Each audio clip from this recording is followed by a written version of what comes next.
Penjual kue malam yang selalu hadir tiba-tiba, identitasnya tak terlacak.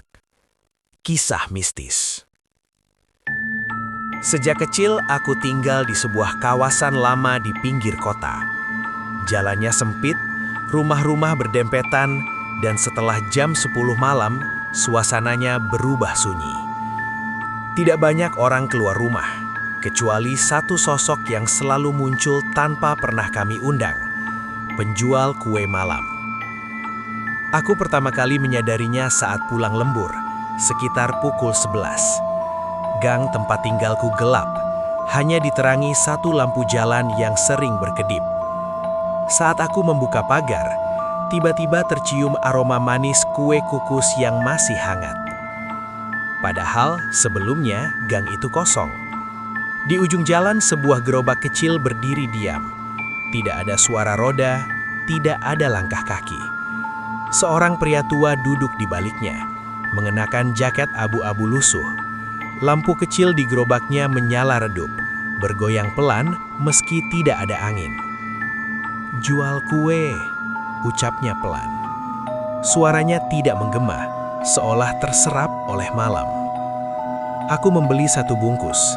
Tangannya dingin saat menerima uang. Saat aku menoleh sebentar ke arah rumah, lalu menoleh kembali, aku terkejut. Gerobaknya sudah bergeser lebih dekat tanpa suara apapun. Sejak malam itu, penjual kue tersebut sering muncul. Selalu di jam yang hampir sama. Tidak pernah terlihat datang dari arah manapun. Ia hanya ada.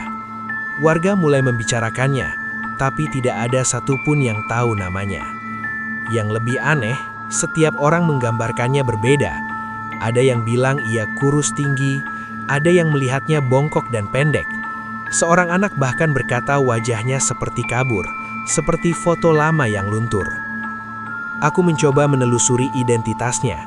Kutanya ke RT, ke tukang ronda, bahkan ke pasar tempat penjual kue biasa berkumpul. Tidak ada yang mengenalnya, tidak ada izin usaha, tidak ada alamat. Ia seperti tidak pernah tercatat. Suatu malam aku memberanikan diri bertanya langsung. "Bah, jualannya dari mana?" Ia tersenyum tipis, matanya tidak benar-benar menatap aku. "Dari tempat yang jalannya jarang dilewati orang hidup." Aku tertawa gugup, mengira itu hanya gurauan orang tua. Tapi sejak saat itu, hal-hal aneh mulai terjadi. Aku menyadari satu pola.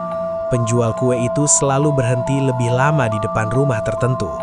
Lampu gerobaknya akan redup, lalu terang kembali, berkedip seperti bernafas. Dan beberapa hari setelah itu, kabar duka datang. Pertama, seorang tetangga meninggal mendadak karena serangan jantung. Lalu seorang ibu yang lama sakit. Setelahnya, kecelakaan di ujung gang. Setiap kejadian, aku ingat gerobak itu sempat berhenti di depan rumah mereka. Malam paling menakutkan adalah saat ia berhenti di depan rumahku. Aku berdiri di balik tirai, jantungku berdebar. Ia tidak berteriak menjajakan dagangannya, tidak ada suara, hanya menatap ke arah rumahku. Beberapa menit kemudian, ia meletakkan satu bungkus kue di depan pagar. "Tidak perlu dibeli," katanya pelan. "Waktunya belum." Aku membuka pintu dan bertanya, "Mbah, siapa sebenarnya Mbah?" Ia menoleh perlahan. Di bawah cahaya lampu, wajahnya terlihat sangat pucat, hampir transparan. Jangan penanggung waktu, ia hanya singgah. Kalau sudah selesai, saya pergi. Malam itu aku tidak menyentuh kue itu. Paginya, bungkusan tersebut sudah mengering dan berjamur, seolah dibiarkan berminggu-minggu. Sejak saat itu, penjual kue malam tidak pernah muncul lagi di gang kami. Namun sampai sekarang, setiap kali mencium aroma kue manis di malam hari, aku selalu teringat satu hal. Tidak semua yang berjualan datang untuk mencari uang. Beberapa hanya singgah untuk mengingatkan bahwa waktu setiap orang terbatas.